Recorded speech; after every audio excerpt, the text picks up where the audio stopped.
Okay, hi everyone. So in this video, I'm just going to finish up chapter 7, but I figured I'd spend a couple minutes talking about your midterm exam. And as you know, that will be happening between Wednesday, June 24th, so when it's officially Wednesday, June 24th at midnight, to end of the day, Friday, June 26th at 11:59. So the exam will be multiple choice, 80 questions, worth 25% of your overall grade, and it'll be very similar to the quizzes on Blackboard.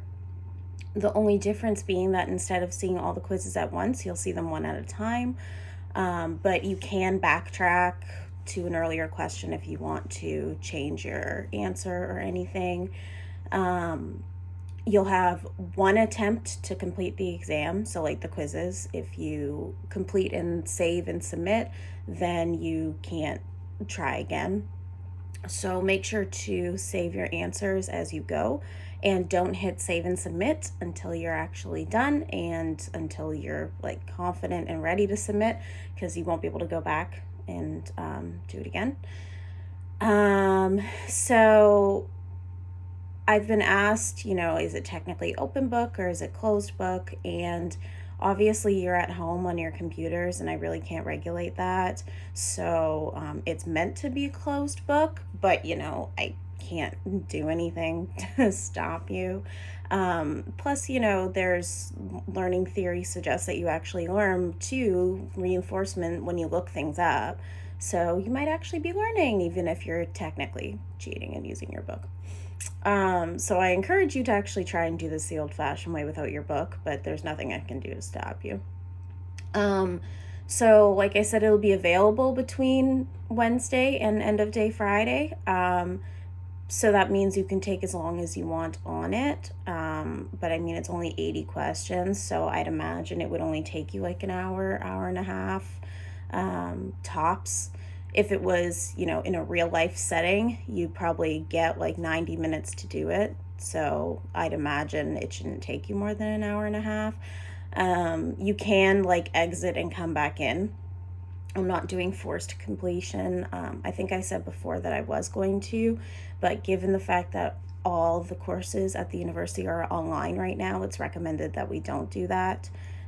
So you will be able to leave and come back in. You just won't be able to, like, as long as you don't hit save and submit. Like, you can save your answers, but don't submit them. So as long as you don't submit anything, you can leave and come back. So between those 3 days. But once the deadline passes, it'll shut down. So make sure you're not still doing the exam when it expires, like after the due date, 11:59 p.m. on Friday. If you are, you'll be kicked out. You won't be able to finish it.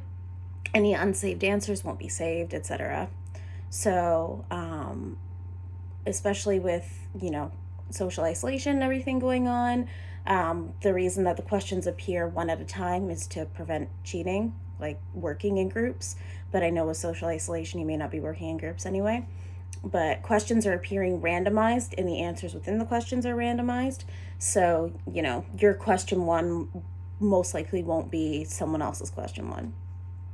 But that's your midterm exam. So that'll cover chapters 1 to 7. And then your final, once the date is announced and the time is announced, that'll be cumulative. So it will include the midterm exam, or, well, the chapters, the 1 to 7. Probably less emphasis because you still need to be tested on the other half, but it still will be on there. So that's your midterm. And now on to social support. So this is a fairly quick bit of the chapter. It was only about like 5 pages or so. But by definition, social support is information that is given by others that you are loved and that you are cared for, that you're esteemed and you're valued, and you're part of a network of communication and mutual obligations, which is basically a fancy way of saying that you're part of a group of people that love you, value, care for you, and it's a reciprocal relationship. So social support can come from anyone who communicates this kind of information. So, family, friends, partner, coworker, church, spiritual group, or even a pet. As you can probably guess, I use my pets as social support. Social support is very helpful for your health. People with social support have less stress, they cope better, and they experience positive life events with more positivity compared to people with less social support. So it's not like if you have no social support, you don't experience positive things positively. But if you have social support, it kind of amplifies the good feelings. In comparison, not having social support in times of need and times of stress adds further stress. So, social isolation and loneliness are powerful predictors of health and longevity. Specifically, isolation and loneliness are related to risks for physical, cognitive, and emotional functioning. So, humans are social creatures, and being alone, especially in times of stress, really isn't that good for us. So, there are actually different forms of social support. You may have experienced someone trying to offer one kind of support, and as well intended as it just wasn't what you needed at that time. So, tangible assistance refers to provision of material support. So, like someone giving you something to help, like tangible to help. So, maybe offering a service like cutting your lawn or babysitting kids, financial assistance, or goods like groceries. So, you may have seen a lot of tangible support lately with the pandemic and the impact on everyone's lives. So, like people donating meals to the less fortunate or like to nurses, PPE to hospitals that didn't have as many resources. Informational support is just like it sounds, it's providing support through information. So, for example, an individual diagnosed with an illness can receive informational support from a friend who has the same diagnoses, like providing information on what to expect, how to manage it, things like that. But someone's giving you information. Emotional support is providing comfort and reassurance, reminding someone that they're important, they're cared for. This is common in situations where, like, the supporting person can't really do much. So, offering love, support, reassurance to help them get through. So, if you think about, like, in social isolation, there's really not much we could do for each other, but we could check in and see how you're doing. Or, like, in death of a family member, a supportive person really can't do much, but they can offer that emotional support. But interestingly, sometimes just perceiving that support's available can help. So just knowing someone's there, that people are there, can help provide a sense of support. So, just when people say, like, I'm here for you, even if you don't reach out to them, it can actually give you some benefits because at least you know you're supported. On the other hand, sometimes support can be costly.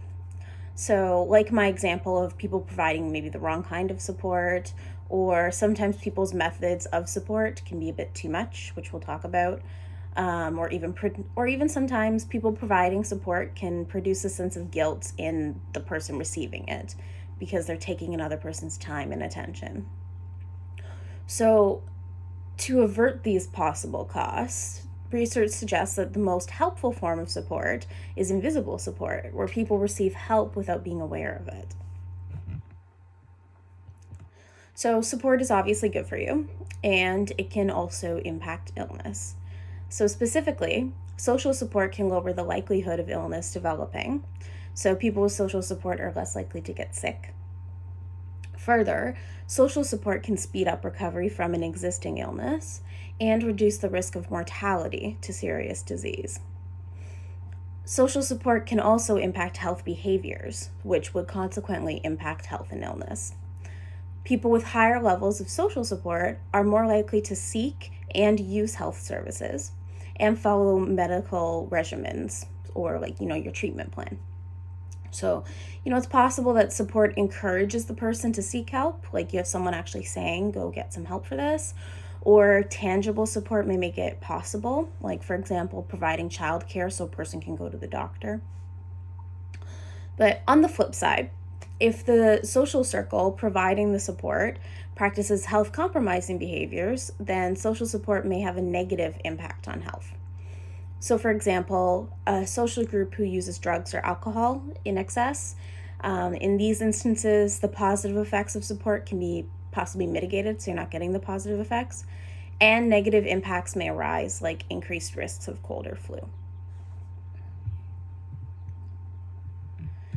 So when we use that biopsychosocial lens, research on social support needs to investigate the bio, psycho, and social pathways by which supports exert either beneficial or compromising effects. So basically, there needs to be biological elements too to support's influence on health. So regarding this, existing research suggests that social support has positive effects on the cardiovascular, the endocrine, and the immune systems. Specifically, social support can lower physiological and neuroendocrine responses to stress. So in one study, individuals were given drops containing a virus, and they had assessed how much social support people had beforehand. And those with larger social support systems were less likely to develop colds. And those who did develop anyway, had less severe colds. Second, social support can be studied using that acute stress paradigm, where people are brought into the laboratory and put through stressful tasks, and then you can in real time measure their biological stress responses. So to integrate social support into this, studies have had people bring in a supportive person, and then other people have had to come in alone and see the differences between the supported person and the unsupported person in their stress responses.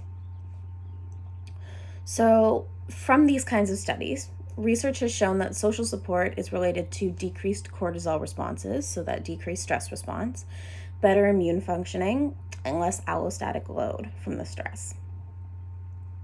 And even at a neurological level, social support has been shown to modify the brain's responses to stress. So for example, neurological threat responses have been lessened when a person is holding hands with a loved one compared to a stranger. So if we're with someone we trust, we feel less threatened, and this is actually seen in our neurological threat responses. So therefore, social support can moderate stress, but to explain how, there's two main hypotheses that have been explored. So with the direct effects hypothesis, social support has a direct impact.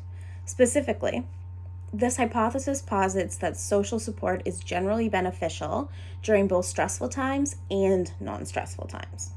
So we don't benefit from support only when we're stressed. It can help prevent illness and put you in a better position for when stress does come. In comparison, the buffering hypothesis views social support as a buffer, specifically during high stress times. So during periods of high stress, the physical and mental health benefits of social support are evident, but in times of less stress, the benefits of social support are far fewer. So both hypotheses seem to agree that support is very helpful during high stress times, but the main difference is in times of little or no stress, whether there's still benefits of support. Now, overall, there's evidence for both hypotheses. When people have looked at the qualitative, so numerical, amount of social support someone has, like how many people you have in your circle, how many people you think of that would support you, the direct effects are more evident, like strength in numbers, how many people are going to come support you in times of high stress and everything. But in comparison with the buffering hypothesis, where there's more benefits during times of high stress, when you look at qualitatively about the number of people perceived as available, so the buffering hypothesis is more supported here. So that would be not necessarily how many people you have, but how many people would really, pick up the phone when you called them, really provide that support that you could really, really lean on. So this makes sense if you're thinking about times of very high stress. On average, when there's a really stressful event, you reach out to a few close people that you know are going to be there. So the different kinds of social support can be effective, and remember, you can get social support from anyone. One of the most effective forms is a satisfying marriage or partnership. So a partner you trust and you can lean on. Conversely, leaving a marriage, being in an unsatisfying marriage partnership, being unmarried, unpartnered, these can bring health risks. Now, family support is very important as well, and this is something that would exist over the lifespan. So, support from caregivers early in life, living and growing in a stable, supportive environment. These can have long-term impacts on coping abilities and health later in life. So it can impact your ability to develop good coping mechanisms. Community support is very helpful as well, particularly in collectivistic cultures.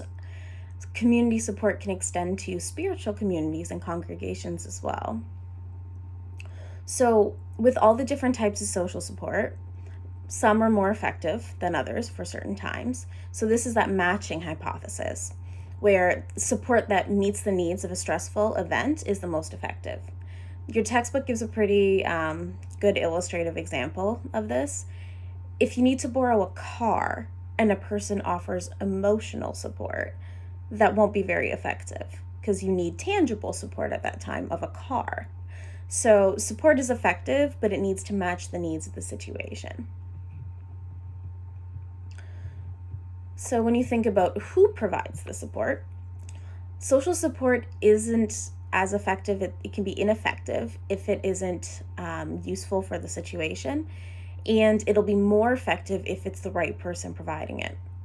Like the person experiencing more comfort and showing a lessen threat response when they received support from their partner compared to a stranger. It's got to come from the right person. So if it's provided by, the wrong person, maybe a less effective person, it can be unhelpful, less effective, and possibly even rejected by you if it's just not what you need in that moment. So for example, emotional support is best provided by someone close to the individual who knows them on that more emotional level. In comparison, informational support is most effective from someone with expertise. So maybe like professional, healthcare professional, etc. Or if you know someone who is just well trained in an area, but maybe not your healthcare professional. Overall, the benefits of social support are most effective when the person from whom one is seeking support is perceived to be responsive to one's needs. So understandably, if a person is capable and well suited to provide support, but they're not being responsive to you, then that still won't be very effective. So earlier I talked about being intrusive and how that can be ineffective. So there are different threats to social support.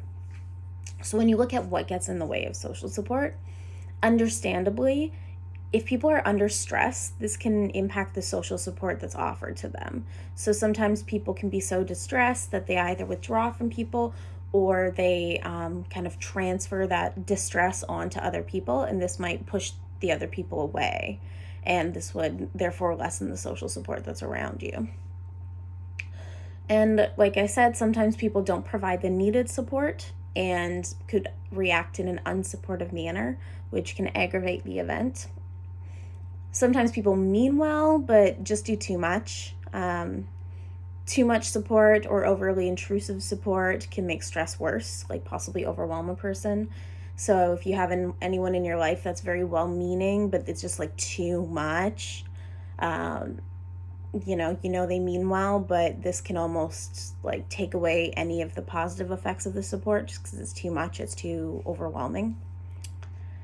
Additionally, if you think of times where people are trying to give you advice, maybe give you some informational support, but if it's coming across as like controlling your directive, like you need to do this is what you should do, this is what I would do, that controlling your directive support can maybe help health behaviors, so you engage in the right behaviors, but it could produce psychological distress from, again, maybe feeling overwhelmed or now feeling confused and unsure, or possibly feeling expectations of acting a certain way.